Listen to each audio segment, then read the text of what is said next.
in 30 seconds.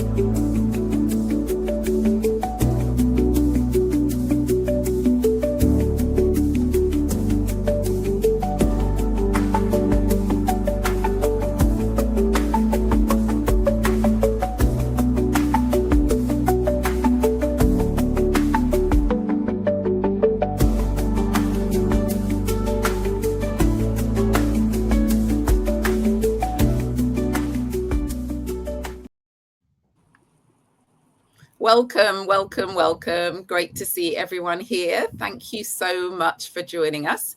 Really excited today to be live with you. Do feel free to say hi in the chat and let us know where in the world you are logging on from. If you're unable to see the stream, please refresh your screens and you should see us. If you're on your phone, that means sort of pulling the screen down and it should come back up, or clicking on your toolbar if you're using a computer. So hello and welcome. My name is Jenny Garrett. I'm founder of award-winning leadership coaching and EDI consultancy, Jenny Garrett Global. We partner with corporate and large organizations to develop their leaders and maximize their talent. My latest and recently award-winning practical and empowering book is Equality versus Equity: Tackling Issues of Race in the Workplace. For those of you who donated to attend, I want to say a big thank you on behalf of social enterprise Rocking Your Teens. Your donations will go towards increasing resilience, inspiring and raising aspirations in teenagers. And if anyone wants to find out more about Rocking Your Teens, do go to rockingyourteens.com.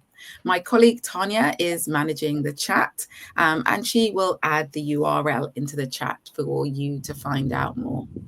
So what are we talking about today? We're talking about AI, something that everyone seems to be talking about. And I attended an event a week or so ago, and I heard a profound comment, which was, if AI is supposed to be saving us 8 hours a week, where are we spending that time? And why are we still so busy doing exactly the same things? And it really made me think about what the future of work looks like. Does the future of work just look like more work? Or is it more about us as humans being empowered by AI to do things differently, better, or even, dare I say it, do less?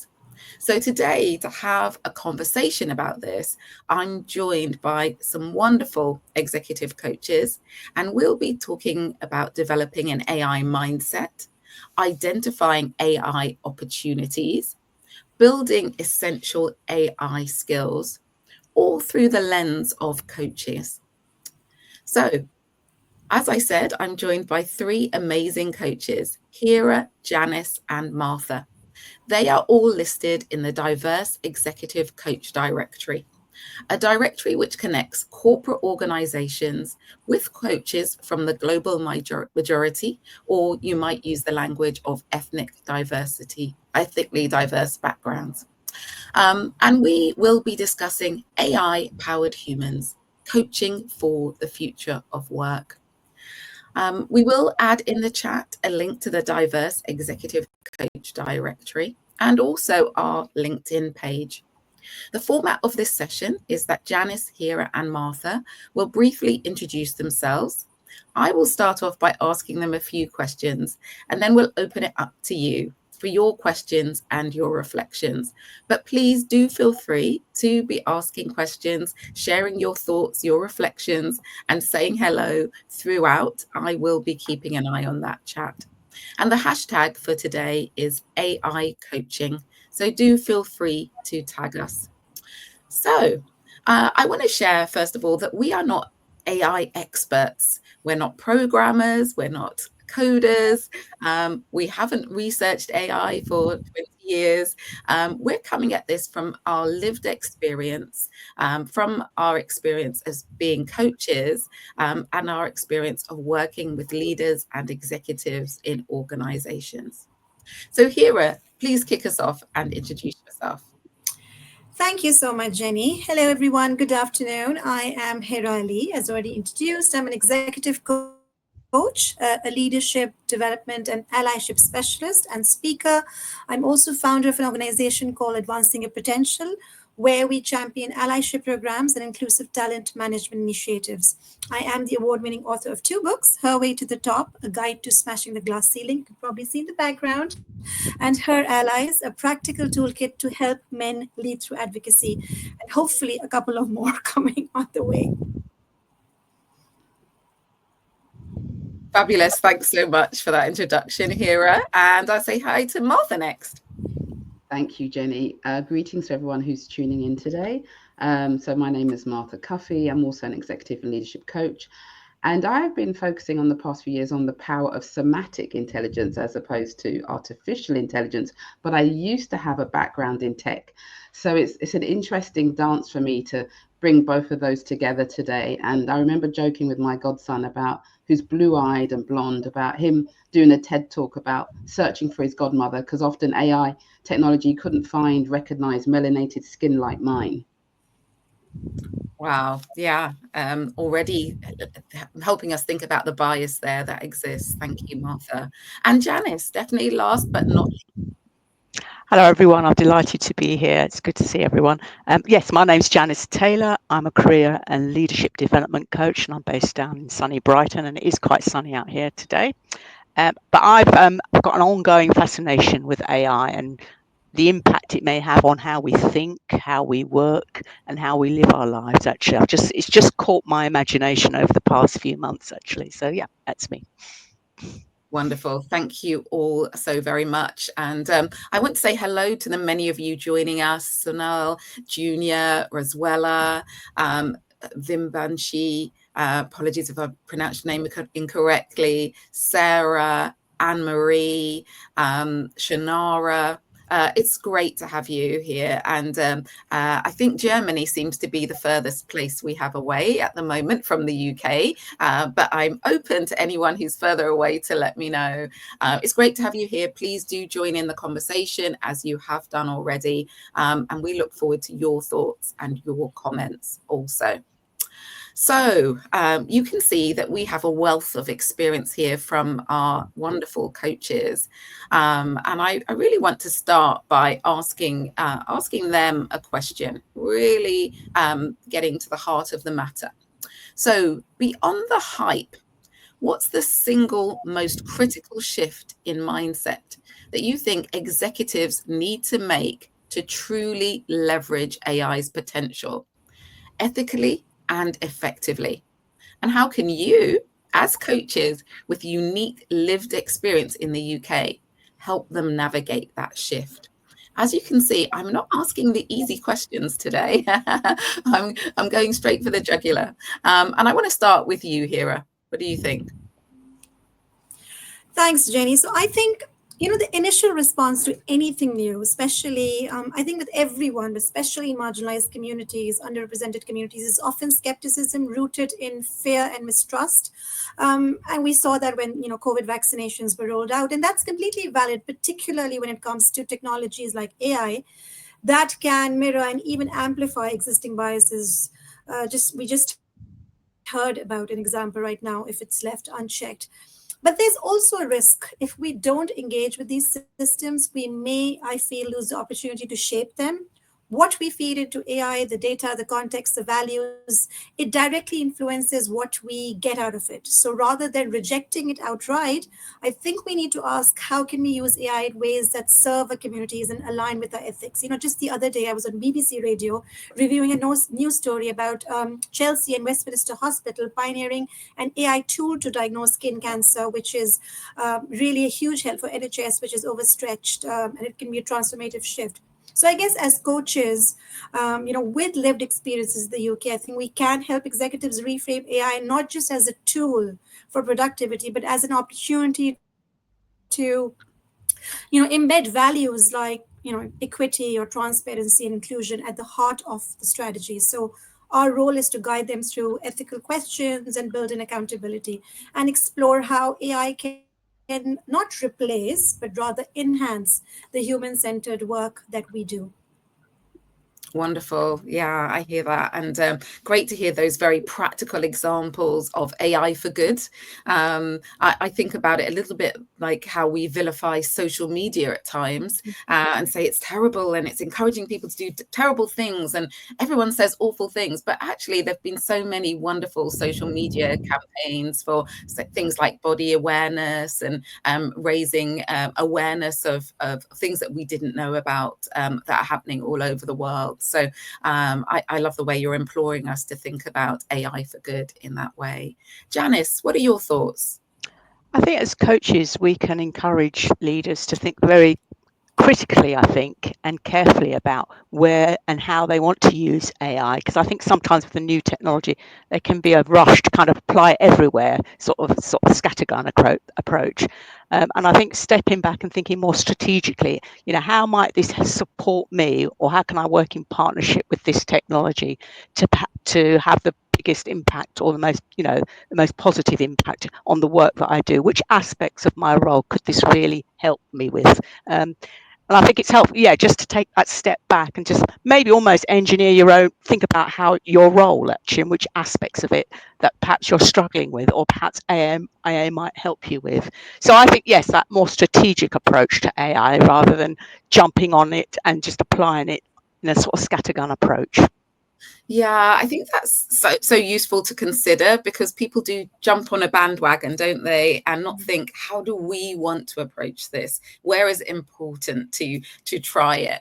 And actually, is it saving us time, money? Is it helping us? Or actually, in the way that we're using it, is it not serving us? Or is it taking it away from our ethics in the way that Hira was also mentioning as well? Does it align with what we're trying to achieve? And yeah, that step back to see the wood from the trees is always really useful to do. Yeah. Martha, what are your thoughts? Oh, okay. So I'm kind of pulling from my past back in the 90s when I worked with introducing the web to clients, and also in speaking to a coaching client who is into play technology. And one of the questions she says is, how I would help a coach is that it would help a client is that it will help you look at the truth about power, how you use power, how you collaborate, or do you really collaborate? So it's prodding us to think differently about how we play and collaborate. And the field of like power, rank, and privilege is such a huge field. But when you look through it through this lens, you get to some surprising discoveries. So in that way, I'd ask the client, are you prepared to see the mirror that it will reflect to you about where you are as an organization, around your power structures, around how you're willing to play and collaborate, and also, do they have the mindset of a designer? Having worked with designers, they really have that problem mindset where you're prototyping, as Janice said, trying it little and often, but also what for the sake of what do you wish to employ AI? What's your intention? Is it elevated? Is it for the good of all? Or is it just to say, have a very limited and maybe kind of dark intention? And then that will kind of, I suppose, shape how much attention, as Jazz would say, to the intention.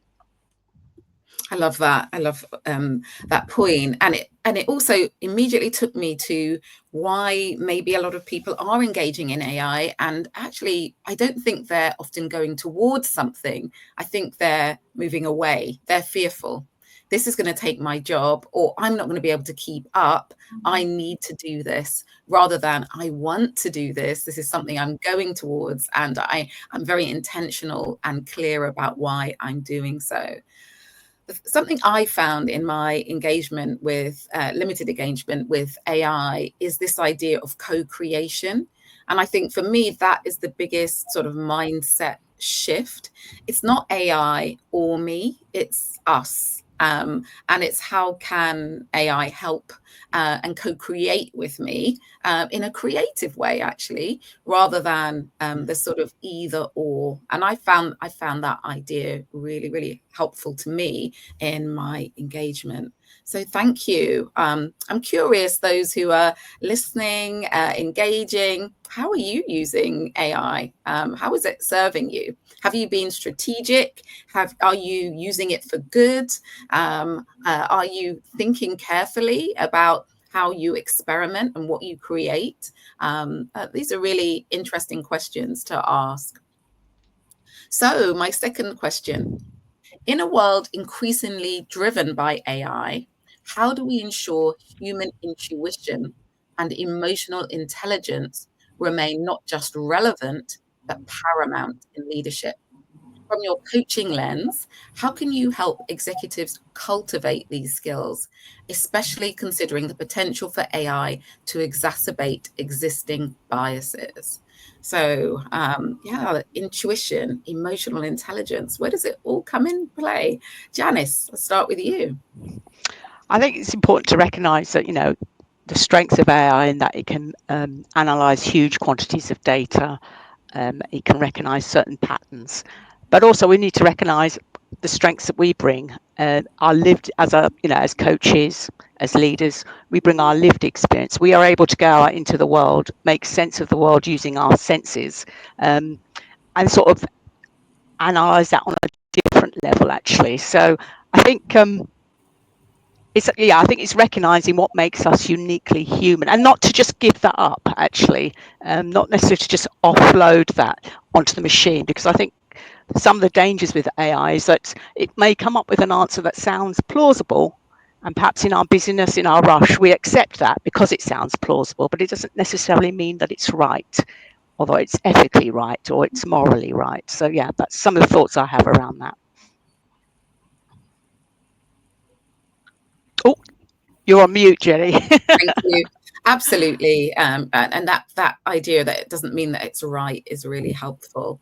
Thinking about that moral aspect as well of what we do.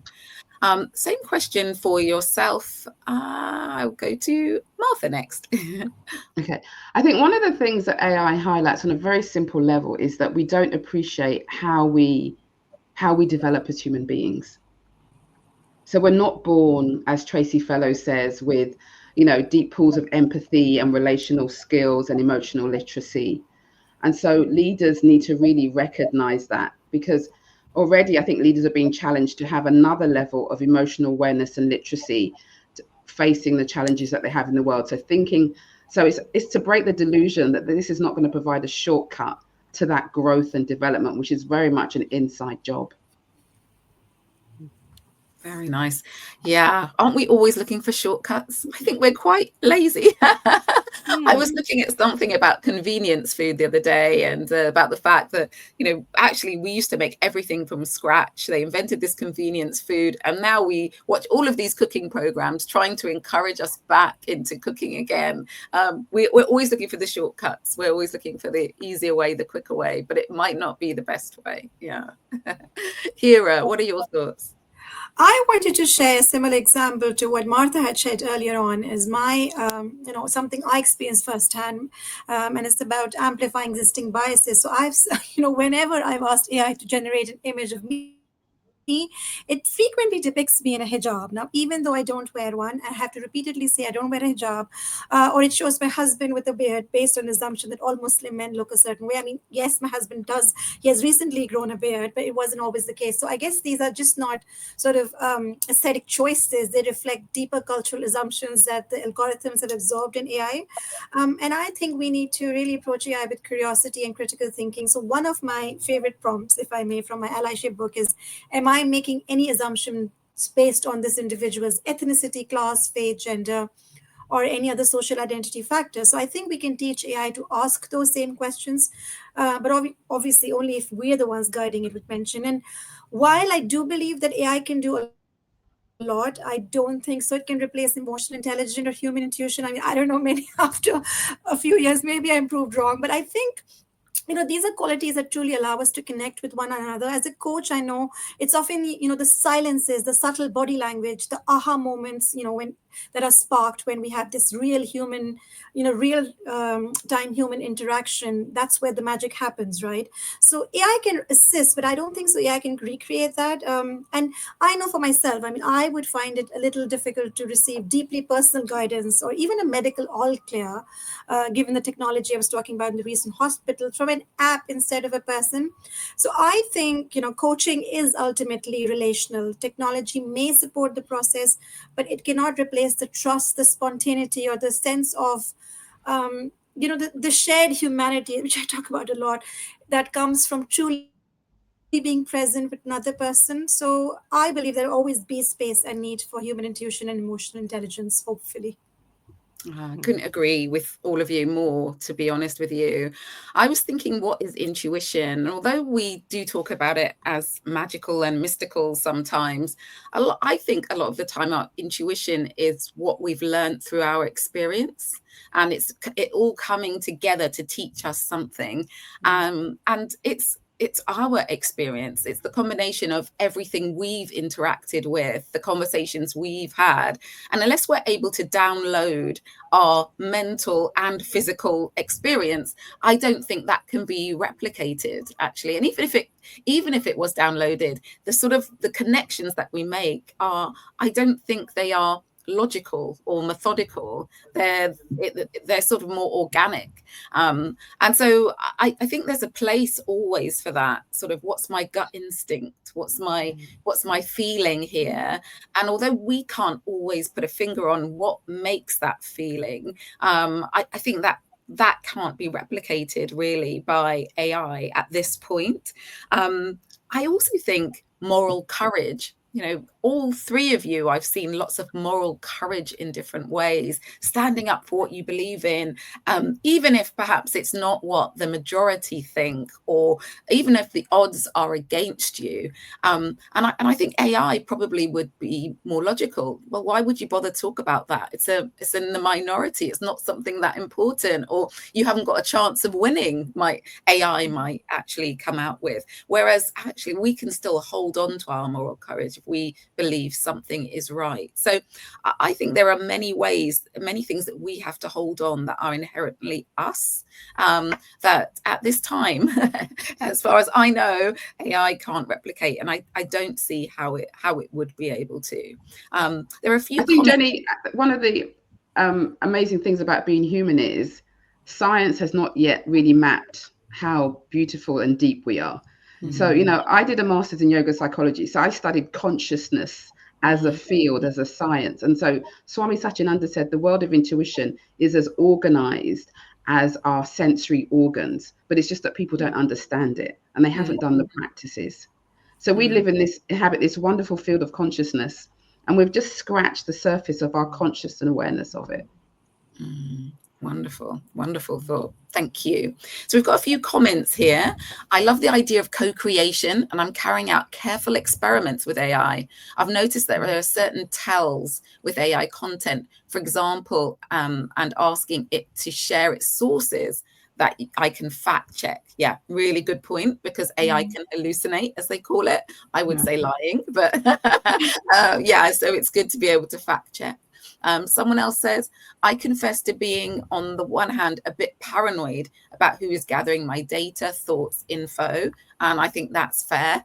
And not wanting to ask stupid or very early exploratory questions where I might get it wrong. And at the same time, really relying on AI to give me an initial download of info when I'm in a rush. Yeah. Again, I think a lot of people will resonate with that experience. And a final comment, I recently asked a fellow coach and business owner who had done a lot of research into AI how they suggest it could be used. Like Janice, they also said to make sure you interrogate AI and ask it to tell you what sources they have used and where it has gathered information from, rather than accepting the first answer as truth. I think this is particularly important given that AI is not bias free. Yeah, lovely, lovely, lovely, lovely. Absolutely great points there, and a few more. I just want to share a source I have, an AI tool called Perplexity AI, and that does always reference. It will reference documents on the internet that it's taken the information from. So if you want to specifically reference, that is the place to go. Okay, so please do start putting your questions in the chat. We really do want to hear from you. We really want to know what your burning questions are, specifically around AI, the future of work, and bearing in mind we are coaches. So a third question for you. Considering the inherent biases that can be amplified by AI, What concrete actions can executive take to foster genuine inclusivity and equity in its implementation? As coaches with a deep understanding of diversity, equity, and inclusion in the UK workplace, how can you challenge and support them in this crucial area? I'm going to start with you, Martha. Yeah, I was thinking about Joseph Wilk, who is he's the founder of something called Cripship, and he's talking about disability and AI. And he said the lower artificial intelligence literacy you have, the more appealing AI seems. And so that kind of puts an obligation on people to say, how wider audience do you have who are diving in and playing with it? You know, whose voices are you hearing in sharing experiences around it? Because it's very easy, again, just to replicate what you do offline as you do in the AI world. So it's really about that rigor. And I know that some coaching associations have been guilty of that too. They've set up AI bodies, and it's not been a diverse membership. You know, I mean, there's other issues behind that, but we're the ones trying to, you know, support humanity, and yet we don't have a diverse range of voices in there shaping how it unfolds. And that's part of the experimentation. How can you test something if the only people testing it have a very narrow band of experience or look a certain way? Yeah, really good point. And yeah, so much danger in that. I wonder, and I don't know the answer, but perhaps the barriers to entry might be lowering in that AI can code now for you. You don't have to be a coder to be able to create something. So it's the challenge of whether we can help AI to be non-biased as non-experts in coding, for example. And I don't know the answer to that. But it's a really good point. And there's a point in the chat, which I think is really interesting. And I'm going to ask everyone these questions, but the point at which AI is changing our behavior. And our ways of thinking, so that we are being programmed, not just the other way around. I use a Copilot, which is built into my Microsoft, and it's in every email, it's in every Word document, if I choose to use it, for example. And how does that then shape my behavior? If we think about text messages, for example, once we got autocorrect, did we stop worrying about spelling because we know it's going to correct us? So we don't even perhaps try so hard anymore because there'll be an autocorrect. So I'm wondering about what that does in terms of reprogramming in us and what we think is important. Another example is that I don't even think about directions anymore. I get in the car and rely on something to show me the way. I don't. I remember at one point printing off directions and then having sat nav and still printing them off as a backup. But now I would never think of printing off directions, and I don't think about where I'm going, really. I just know that I'll get there. So I think I've been reprogrammed around that. So there's a piece in there, isn't there, about how we have to be mindful and careful about ourselves being programmed. So same question that I asked. I'll ask you here next. I think, just as you said, Jenny, I think it's important to be mindful, right? Not just of what AI can do, but what it can miss. I think too often, as we have seen, AI tools default to very narrow depictions and representations that don't reflect the rich diversity of the real world. A simple example is, you remember the time when we used to use stock images, and most of them were not very representative. There were people not like us. They were skewed by the data they have been trained on, and the data reflects existing societal biases. So I think it's, as somebody mentioned, I think Janice mentioned, that we need to interrogate those outputs and ask whose voices are we missing, whose experiences aren't being reflected. Check for representation, not just in race or gender, in age, disability, class, religion, and many more. So is the AI tool being trained and tested against diverse intersectional data sets? Intersectionality is something which is very close to our hearts, being members of the diverse coach directory. So it's not just a buzzword, it's a framework that helps us to understand how different aspects of identity overlap and influence experience, but it is complex. So I know that AI systems perhaps maybe at this stage, I do believe, are not as sophisticated enough to capture the nuance. So the responsibility falls on us, especially as leaders and coaches, to keep pushing for more thoughtful design and implementation. Oh, wonderful. Thank you. Thank you. And Janice, what would you add to these amazing thoughts?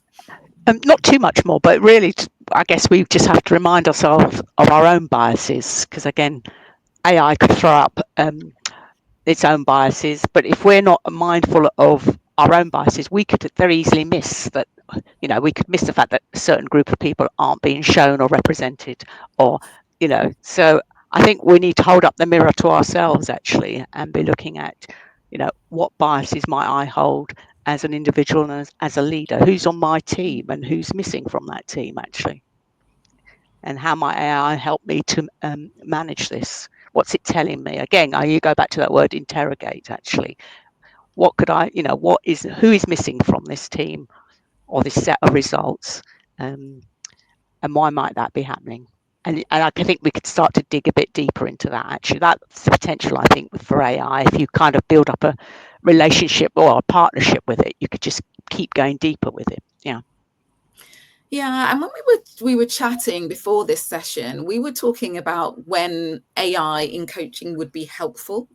I know there's definitely some research that I remember reading, which was if people had a really clear goal, actually an AI bot coaching them via their text messages was helpful. And so that exploration around when is AI helpful, and maybe for what group of people as well, we might be thinking about that, and how can it enhance what we do versus maybe take away from. And I just wondered if you had any more thoughts on that. Is that to me or to any? To everyone. I mean, I read an article where it quotes some research from Professor Poo-Young Kim, and good old Jazz had posted that again. So I've got to shout him out because he provides so much knowledge and information. And she said that it was useful in terms of personal coaching, but when people started to disclose deep personal things, that's when it hit they hit the AI guardrails, as they called it. So there's it's almost like you have to sort of scaffold it, and there's layers at which it can be really pragmatic, and then you've got to decide where it hits a place where people generally need the human interaction. They need to be witnessed, they need the empathy, they need the chemicals that are generated when we're present to each other. They need the smile, they need the nod. And so it's more about maybe looking at what challenges do they have and how can they utilize its amazing kind of processing power to address those areas that you can't do at a capacity on a one-to-one human level. Yeah, and Jenny, I was also wondering how culturally intelligent AI is, because some practices, some things might be acceptable with some people and not acceptable with the rest of the people. So I don't know, I guess it's just about digging deeper, asking those questions and making sure that not only are we thinking in a manner which is allowing us to think deeper, but we're also encouraging AI to do the same. Yeah, I love that point, really. I love that point. And I'm just thinking about the things that you've said. In terms of what is present and what is missing, maybe, I think it's useful to help us think what could be enhanced. Actually, as a coach, for the first time ever in nearly 20 years of coaching, I was asked to speak to human resources about one of my clients, and talk about different things that were said in our sessions. And the client gave me permission to speak to them. They wanted me to do so. And it meant that I had to trawl through notes. I had to look what was there, make sure that I was delivering it in as far as could be possible, an unbiased way. And it took quite a lot of time, and it was a little bit nerve-wracking, and I had to go through quite a few notebooks. And it was lucky that it was something that happened in the last 2 years rather than something that happened 5 years ago. But I did think, gosh, if I had transcribed all of my coaching sessions, I could possibly just have asked it, given it a prompt, and it could have found all these answers for me quite easily. And also, it wouldn't be in question as such, because it would be very objectively delivered. And so I did think, there's probably something that could be quite helpful, and could be quite helpful to clients. Because when I first started coaching, my clients asked me to tape record. I used to give them a tape of our coaching sessions for them to listen back to. Whoever remembers tapes. And again, they used to like to listen back. And now I don't know any coaches who record and give their coaching back to their clients. So there could be really useful opportunities, I think, if we can guarantee safety and security. So I think there's quite a lot for us to think about and potentially explore, actually, in this coaching field, about what we can do to enhance, and maybe what great questions we could ask, and enhance our own memories, because I think everyone's losing their memory a little bit with the way that we work at the moment. So that there might be some good things as well. So I don't want to say it's all bad. I think we've been talking about creativity and enhancement, but we're talking about, as you've all said, how can it help and augment, so it's plus, not instead of. I think that's what I'm hearing from you. So we've got a couple of questions in the chat. The first is, as diverse coaches, could there be ways for us to have an ethical input into how AI is developed? And I'm guessing that's particularly around coaching. So if I may answer that, I think it's obviously very easy to get caught up in the speed, efficiency, and the wow factor of AI, and we have all benefited at some point in recent times. But I think unless we actively pause to assess who benefits and who we might be leaving behind, we risk deepening existing disparities. So again, trying to come up with this interrogation, I love that word, Janice, and the prompts, using prompts and interrogation to make sure that we are alerting it every time we feel that there's something missing or something not there. Yeah, thank you. That guardrails piece that Martha said earlier as well was really interesting, because I remember not long after the US election, I was mentioning the president of the US's name in a prompt, and it said, I can't talk about that. I can't answer that. I can't. And there might be some political leaders who are mentioned in a coaching conversation. It might be how this impacts me as a human being, and AI saying, no, I can't talk about a conversation that mentions that, or other sensitive areas. And actually, what does that do? And it's a little bit like in a coaching conversation, if someone mentions race or ethnicity or religious belief to us as coaches from ethnically diverse backgrounds, I think because of our lived experience, we're open to it. Whereas I have had coaches say to me, I've brought that into conversations with other coaches from different backgrounds, and they close it down. And then how does that then impact the coaching relationship? So in that same way, it could possibly close down avenues for coachees that could be really helpful for them. And I've noticed the same pattern when I just try and discuss domestic, about violence or violence against women or sexual harassment. It does say sometimes that I cannot speak about it. I cannot talk about it.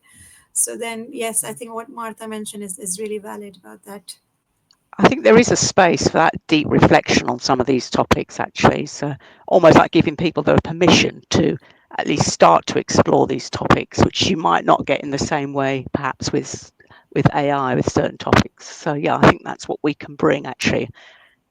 A safe space for people to explore some of these topics. And they might stumble, they might make some mistakes, and we might well do the same. But again, if you're talking to another human being, I think you hopefully can work through that. Yeah, absolutely. I think there's other ways in which coaches can have inputs, not as a coach, but as a human being. It's like, start where you are. What clubs are you involved with? What universities are you connected with? Everybody needs user groups in order to test their applications. So find out where those are happening. I asked my godson, oh, did you know about the Bristol University user group, blah, blah, blah, blah. And he goes, oh, no, I didn't. And he would have loved to have been involved because it was around gaming. But I happen to know about that because my client was on the panel. So there's lots of opportunities if we just turn the lens slightly differently and say, what really matters to me and what is happening with AI in that particular sector. And then I'm sure if you start kind of Googling, going, what user groups, it'll surface something. Because it still needs human input to make it relevant, impactful, valuable, and ethical. Because I did read something that's over 50% of the sort of output on the internet is AI generated. So at what point will AI start to almost feed upon itself, actually, and what will it produce then? That's a good question. That's a mic drop. AI feeds upon itself and eats itself alive. Well, it's about gaslighting, isn't it? We know, we help clients sometimes when they're being gaslit in certain situations. So we need to spot the signs of when are we being gaslit by AI online, Yeah, great points. So we've got some sort of thoughts and challenge here. One is AI tools are already out there. Is it for us coaches to adjust and adapt? Yeah. And the same person has added another question as well. Are any coaching schools creating their own AI coaching agent for their students to use? How are coaching bodies approaching this in terms of codes of practice, if you have any insights on that? So any tools and what are coaching bodies doing, or are there coaching agents that we know of? So I do know the International Coach Federation recently did a survey asking us how much, do we integrate AI in everyday coaching? And I think the results are not out yet, but once they are, then, that's something that can be shared. But sorry, what was the first question? And one was about tools in existence. Not that I know of, but I do know people who are using in terms of accountability, setting reminders, sending prompts to coaches, just so that they are, able to develop some sort of accountability in terms of what to expect in the next session, just sending them an email beforehand or sending them. But I guess I haven't heard of anything more extensive than this, but perhaps there is something out there. I believe there is there's an organization where as a coach you can kind of create a bot version of yourself and you can train it using the things that you've written, so that it can form a certain level of coaching. I believe there is something out there which I was intrigued by. I was intrigued to see what Janice Bot would come up with. But there is my something. friend is trying to encourage me to use it, Nicole Yershin, because she's got it on her own site. Oh, she's not okay, interesting. How's she finding it? Yeah, I just tap in and talk to Nicole via it, and her partner does the same thing. Yeah. Interesting. Yeah, I'm definitely aware that there's limited AI coaching on the market, and it's usually via chatbots, and usually very specific. So when we go into a coaching session, we don't know what the client's going to say, do we? They might have said last time that they really want to focus on their career progression, but you speak to them this time and it's specifically about the problem they have with their line manager. We go with it, don't we? But I think that's the challenge, that as far as I know, the chatbots are usually very specific. You said you wanted to talk about career progression. We're going to talk about career progression. Mm-hmm. And that's where my expertise is, because that's what I've been told to coach you on. And I think absolutely they can complement real life coaching, even if it's just at the beginning of the relationship before it evolves into something else. But it absolutely does exist, and it might help to democratize coaching, which is something that I've written about quite a lot. This idea that actually the executive coaching we do is often for senior to very senior leaders, and that might mean that some people earlier in their career or on lower incomes, or at the beginning, are not able to access coaching. So I think AI could democratize it in that way, where actually if it's not costly, it's much more accessible for people. So I think there are some opportunities in this space. I mean, certainly I've used it before when I've been like stuck on how to communicate something. And I said, can you help me kind of communicate this in a way without blame? And so certainly that's what a coach would do with a client too. And so especially if it has to be in written communication, it's a great way of broadening out that awareness and conversation. It certainly helped me when I used it in that way. Yeah, really good point.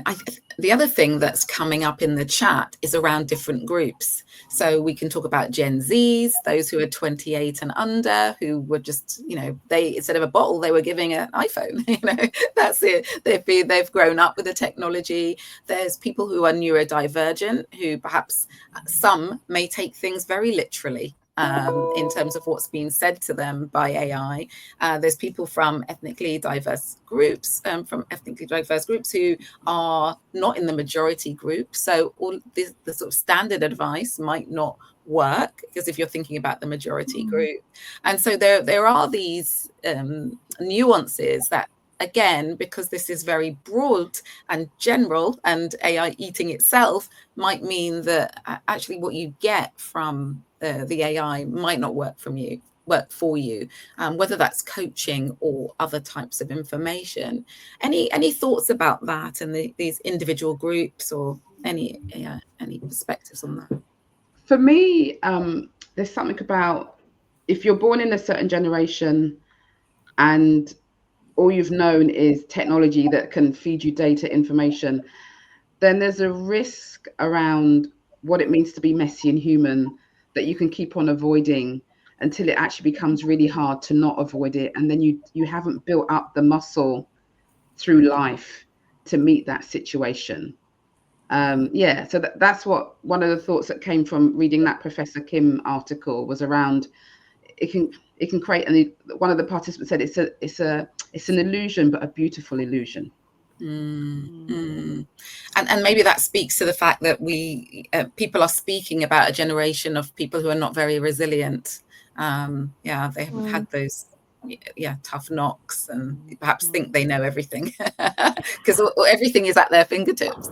And I think that can cause a problem there in this society, where you sometimes have to think and wrestle with and grapple with a problem. We sometimes think there's something wrong with that. Well, actually, there isn't. It just might mean we just have to wrestle and grapple with a problem. But I don't think we live in a society particularly that appreciates that. We want that quick fix, that plausible sounding answer. And I think we may see it as a failing in us if the answer doesn't appear immediately in front of us. We can't think to it straight away. Well, actually, like Martha was saying, there is something about building up muscles, thinking muscles, emotional muscles, as we grapple and wrestle with problems.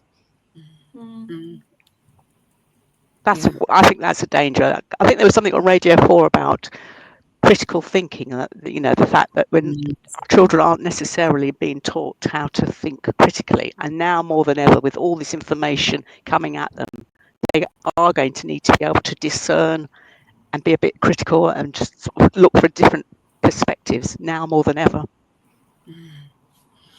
So thank you so much. Been really far-reaching, this conversation. Looking ahead, what do you think is the most significant yet maybe often overlooked challenge executives will face in integrating AI? So if we just assume it's inevitable, it's going to be integrated. What do you think is the biggest challenge that they'll face in integrating it? I guess, how can your coaching perspective that you've all brought different coaching perspectives to it, how can your unique coaching perspective really help them navigate it? I'll start with Martha. Okay, so I went to somatic intelligence, and to encourage the client to notice when they have body reactions and signals to what they're doing, you see, because that will actually, for me, reveal kind of questions or things that they need to look at in order to understand their relationship to things. So not forcing themselves to adopt things straight away, but noticing what are the signals in me that are bringing maybe hesitation or inquiry or curiosity. Yeah, that's what comes up. The body can tell us so much, and actually the more we're on the more everything almost drives us to be still and focused on a computer, nearly everything we're doing nowadays. And that takes away from that bodily intelligence, doesn't it? And even just the connection with being a human being rather than just a brain. So that, yeah, your uniqueness is bringing people back into their body and really tapping into the intelligence that's there. And the So joy. let's make a fight. So you've got the somatic intelligence meeting the artificial intelligence, and it's a holy place. Oh, nice. I like it. I like it. And just, yeah. And also it's just making me want to get up and move, which is, something we just need to do more of, isn't it, really? I'll go to you next, Janice. I guess I was thinking about how we think as individuals, actually. And I love what Martha was saying there about marrying it up with how we move and how we physically experience the world. But yeah, maybe understanding and thinking about how do I think? How do I customarily perhaps solve problems? How do I approach them? But just taking that meta view, I think, actually could be really helpful in this context. How do I think? How do Just I think? Yeah. Gosh. And so you will help your coachees take a moment to actually notice that. Yeah, because absolutely. We do it automatically. And we also think everyone thinks the same way, don't we? And that's also a big danger, because everyone doesn't think the same way, and it shocks us when they don't. But yeah, to have a creative space to think, to stop and think, how do I think about things? Why do I think that way? Is that a useful way to think? Is there a new way for me to think? And how might I do that? All of those questions are so valuable. And I think in the workplace, where perhaps the way we're thinking might become outdated, or it might be unhelpful, I think there are two different directions. There's, I've been in the workforce a really long time, and the way I'm thinking is not working for me, or I'm entering a workplace that was created a long time ago, and the way I'm thinking is not working for me. There are many different ways that could be causing a challenge. Or there could also be, this way I think is so valuable to the organization, and they haven't worked it out yet. Janice helped me work out how to help them see that. Love so that. all of them are really valuable. That space to help understand how you think. Beautiful. Yeah, great. And Hira, what about yourself? I mean, I think I would approach it, because I'm big on allyship. So I'm going to approach this from an allyship perspective, just really encouraging people to move beyond performative gestures into active responsibility. Looking at systems or content which is being generated from AI. If it's exclusionary, then questioning the data, and ensuring that AI tools don't replicate harmful assumptions, especially about marginalized communities that we belong to. And then also bringing in intersectionality in, because a systems that's, for example, designed to account for gender alone might be harmful for some, for example, a disabled woman of global majority. So through coaching, I can help them to slow down enough to see the nuances and build more equitable solutions and answers. And then finally, also, I think what is important is cultural intelligence. So I think coaches like myself, they can help to navigate this terrain with sensitivity and awareness, because, as we mentioned before, what is acceptable in some communities might be alienating and offensive in other communities. So really integrating this, and making sure that executives are conscious and they're ethical and they're making inclusive decisions. I love that. So it's the granular, isn't it? It's oh, you've decided on this vision, this way forward, this new system, this new process, but who might it exclude? Who's falling through the cracks in your decision process? When you deliver this, how will it land? Have you thought about how it will land with people who see the world differently, experience the world differently to yourself, and really helping people think that through so they can be as inclusive as they possibly can be. And perhaps it's also, the message needs to be said a certain way, but what's the scaffolding you need to put in place? What's the extra you might need to put in place to ensure that people can deliver, people can be successful in your organization, in your space? So you can really help people see that. And we are all living in the goldfish bowl of our experience, aren't we? You know, we're surrounded by our own water, and we think this is the world. And until someone takes us out of the water, you know, when they do that, we realize there's a whole world outside there that we've never noticed. And what you're saying is, I can help you see outside your goldfish bowl of your experience, for the good of everyone. Yeah. So that's and that can be so valuable, because people can get quite stuck, I think, and just say, well, the outside of this doesn't exist, or there's no way for me to see it. But a coach like you can really enable them to do it, Tira. So sounds amazing. From my perspective, I did have a couple of thoughts on this. And for me, well, and maybe just one thought actually that I'll just, I think, is that looking ahead, people need new and different leadership skills. The leadership skills of the past are not going to work for them in this AI augmented world.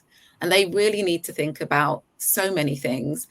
This intergenerational workplace, the really enabling everyone you have to be productive and successful in your workplace, whatever their background, not relying on a certain group, the majority group, to be okay and everyone else to fall through the cracks. I just don't think we can afford to do that in this AI augmented world. And to help people not feel fear, to help them recognize that you value them as an individual plus AI, not as oh, you'll do until AI gets good enough to replace you. So to show that you recognize their humanity and value that aspect of them, while also encouraging them to use AI to support themselves. So I think for me, looking ahead, the most significant and overlooked challenge is how we develop leaders for this next phase of who we are going to be as humans. So it's been an amazing conversation. I've loved every single minute of it. You've given so much, and been so generous with your knowledge, your experience, and your thoughts. So thank you so much, Martha. Thank you, Hira. Thank you, Janice. Please do connect with them. You can find more about them on the Diverse Executive Coach Directory website, and we also have a LinkedIn group. Feel free to find us there as well. Our next event will take place on the 3rd of June, and it's about breaking class barriers, building a truly inclusive workplace. So it will be another LinkedIn Live, but do subscribe to our Eventbrite channel and you'll find it there. And lastly, we always like to get feedback to inform our future webinars. So do feel free to complete the link that my colleague Tanya will post in the chat. I want to say a big thank you to Tanya for managing the chat and the questions so beautifully, as always. But a super huge thank you to Hira, Janice and Martha. And of course, everyone who took part. Your engagement and interaction on the chat was amazing. And we look forward to seeing you next time. So thank you, everyone, very, very much. And we look forward to seeing you soon. Bye-bye. Bye.